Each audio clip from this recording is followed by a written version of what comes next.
Every single time you procrastinate, your mind thinks it's saving your life. That's not motivation talk. That's literally what it's evolved to do. Once this video ends, you'll know why you do what you do, why you procrastinate, and procrastination will start losing its grip. At the very least, once this video is over, you'll have a new uncomfortable feeling burning inside you that you should be doing what you've allocated this time for. Will it help to have that burning feeling inside, or will it just make things worse? That'll depend on you. In my last video, I described how the mind is developed.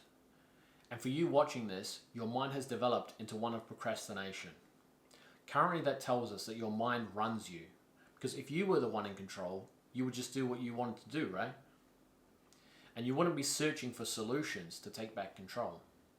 What we want is a situation where you put a leash on your mind. It's trained well and it loves us and acts kindly towards us, like a pet dog you may have. Every now and then it may try something, but if you are in control, even a stern look will put the dog back on track. Right now, as we procrastinate, you are walking your dog and it's a completely untrained rabid dog. It barks and growls and you just let it do whatever it wants. It needs to be in control because it feels unsafe. It feels like it needs to be the one in control because you can't be trusted. Its true job, though, is not to be in control. Like a dog, the mind's true role is one of support. We need to understand why the dog is out of control, which would make clear to us why it was acting so wild. And at the same time, we need to keep doing what we need to do, regardless of the dog's yapping. This will eventually lead to the dog seeing you are in control, seeing you no longer need to be protected like it thought, and calming down, allowing you to achieve your highest vision with more peace of mind and less resistance. As we build new thought structures on top of old ones, this leads to procrastination. We build a thought pattern that says, I want to work out, for example. That's built on top of a thought pattern which says, if we try something new, people will judge us. So you can see the original thought pattern trumps the second. The original thought pattern is just keeping us safe, as it did when that thought originally arose. Perhaps when we were a child or teenager. So the mind's heart is in the right place, if you like. But we need to do the work, as is commonly known. See clearly the past thought pattern. Then once that's seen and accepted, made peace with, then we build a new thought pattern in its place. While we are doing the work, we simultaneously need to sometimes just do the thing, even with the old pattern still playing out loudly in our minds, which will be easier once we start seeing the mind as an accumulation of moments, not necessarily truth. So last video I explained how the mind is built brick by brick. Throughout the majority of our lives, we accumulate neutral colored bricks, which are just general events that don't really shape us at all. Like eating a meal or going to work on a day where nothing out of the norm happens. Then there are the red and yellow bricks. Red symbolizes a highly emotion-filled negative memory.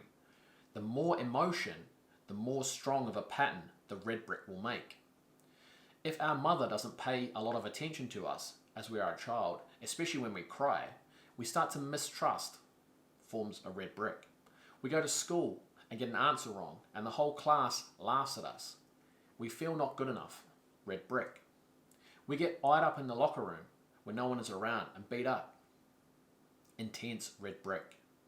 When we build on top of these bricks, if they are not resolved, they will dictate the direction, lead you to not want to go to the gym, for example, of fear of not being good enough or strong enough. Yellow bricks are the opposite. We meet an amazing girl, have our first kiss, build confidence in ourselves, yellow brick. Building on top of that brick, without many red brick moments, we can start to see how the mind may not fight to keep us as safe as if we had many red bricks. For example, now we feel confident and sure of ourselves, so we go to the gym, head held high.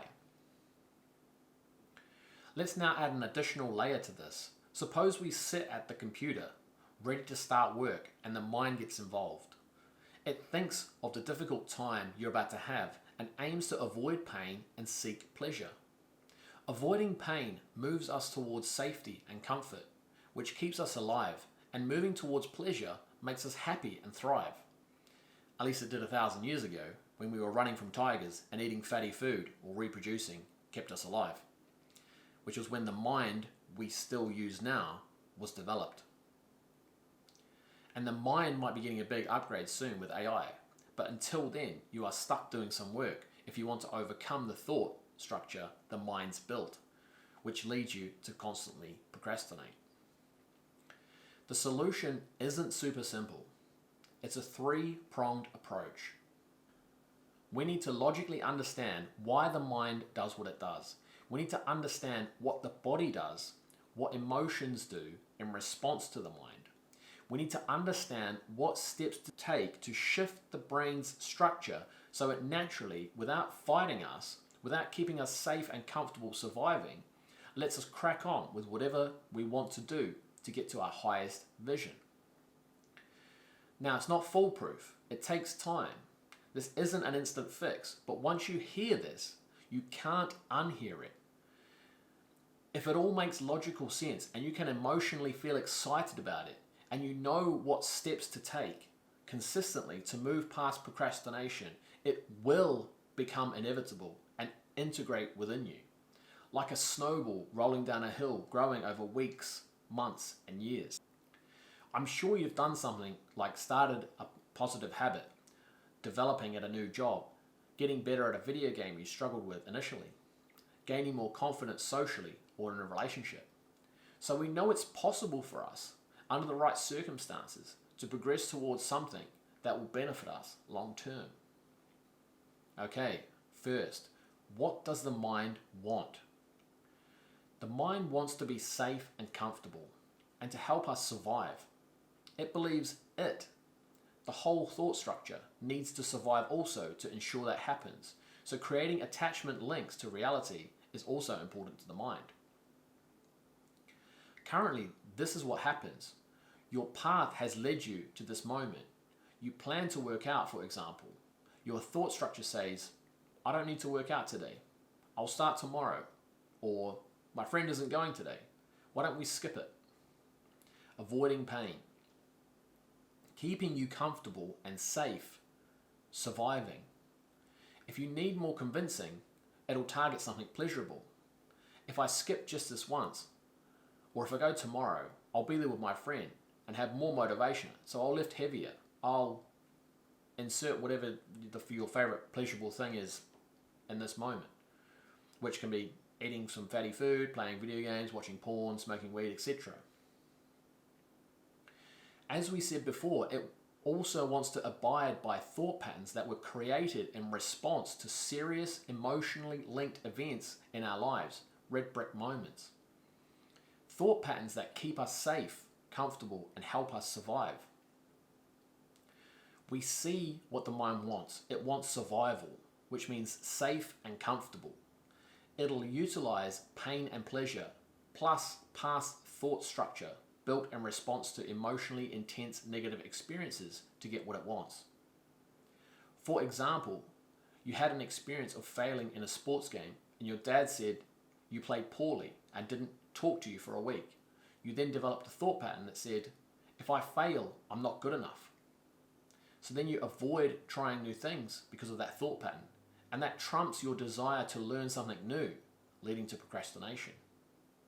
Second, how does the body react? The body will reinforce the thought. Sometimes it might seem like emotions and bodily functions come first. That can be debated another time, but ultimately the body moves with the thought structure and responds more intensely to strong emotionally held onto thought patterns.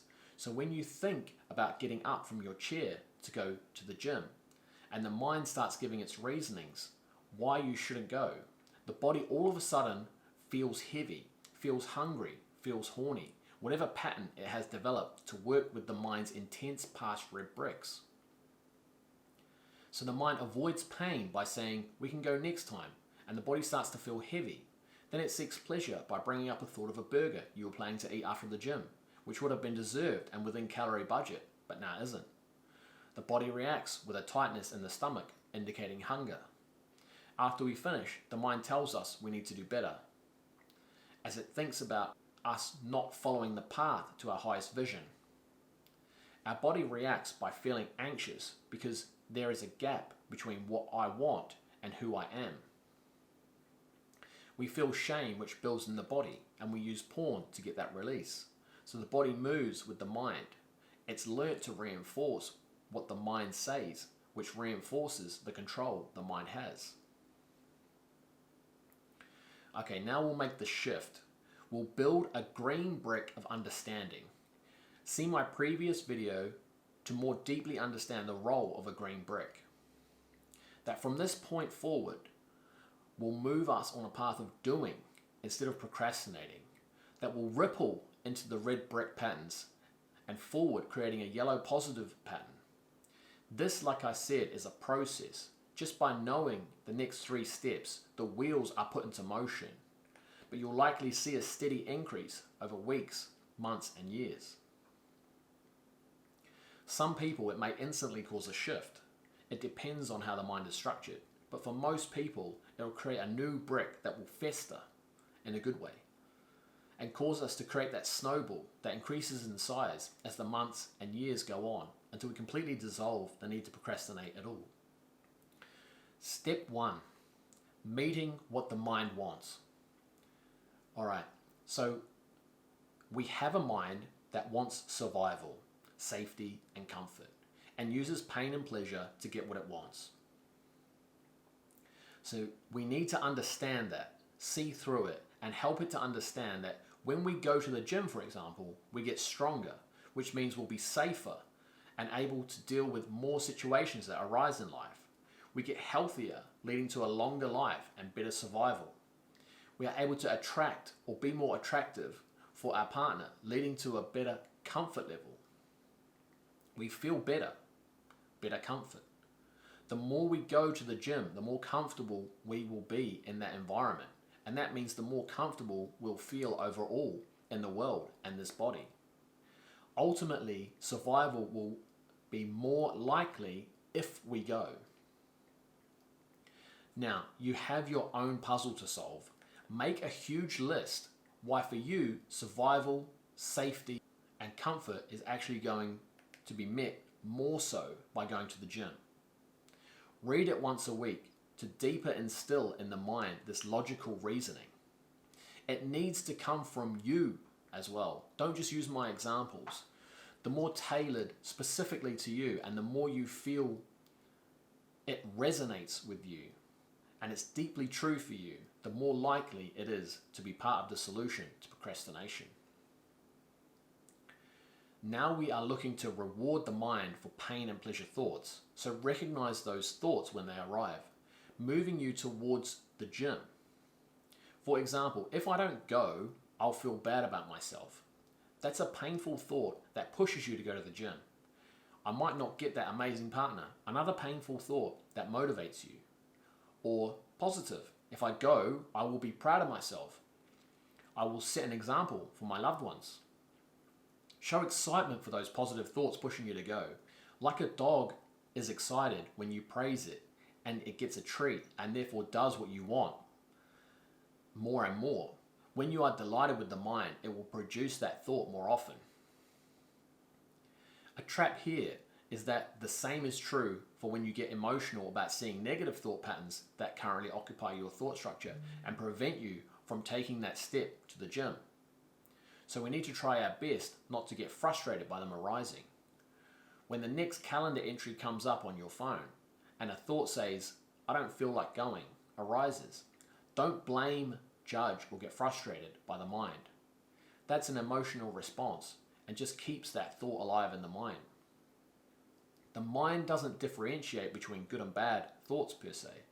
It just sees emotion linked to a thought and then says, okay, this is important. We'll keep producing that thought. So celebrate the positive thoughts with emotion. You might be surprised the first time it arises, but that is evidence a yellow brick positive thought pathway is forming.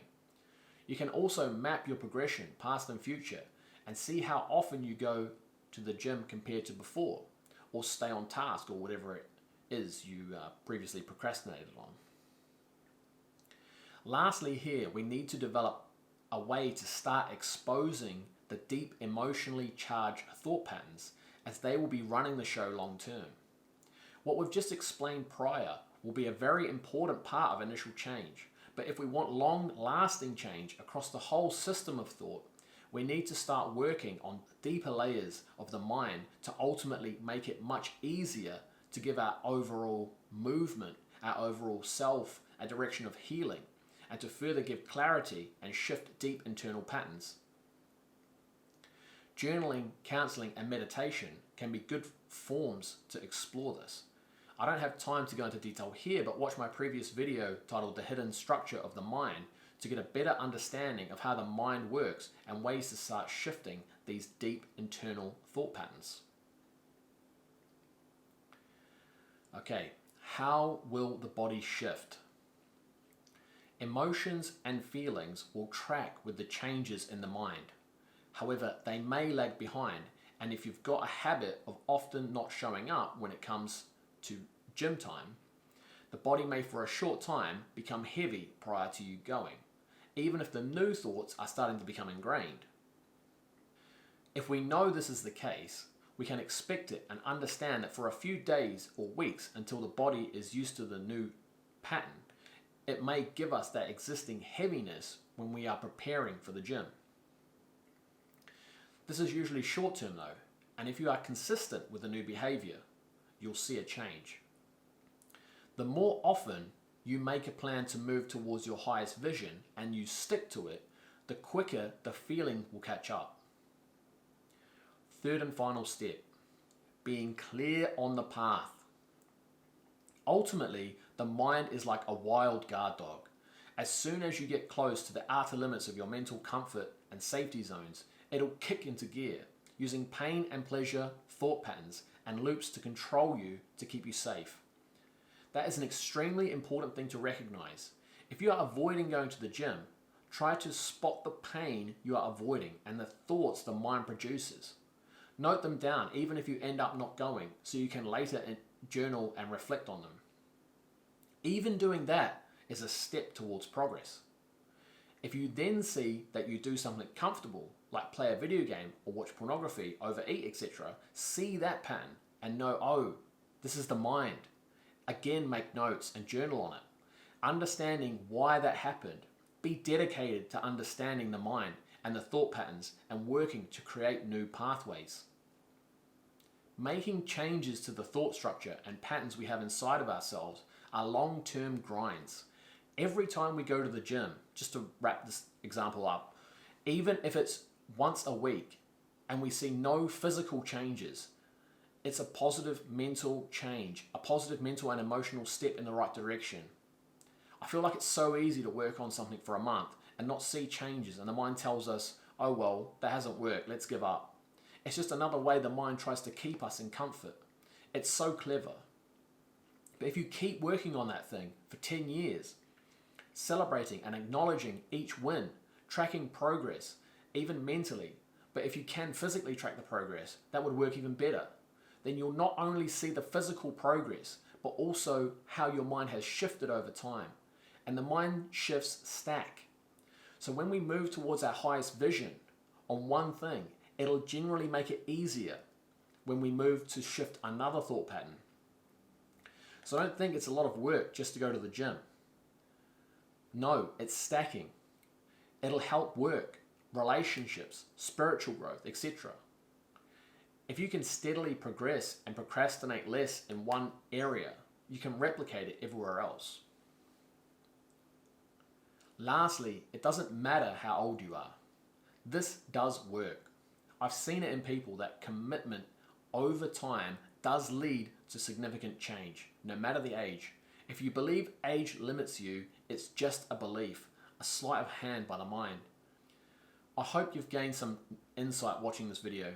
If you feel like you've gained new knowledge and that small snowball has started rolling down the hill when it comes to the new pathway of dissolving procrastination, and you are ready for the journey over the weeks, months, and years, seeing that snowball grow and become a human that procrastinates less and moves towards their highest vision at faster and faster rates, hit the subscribe button, comment with what you're working on, like and share so the content reaches more people, and most importantly, go do the thing.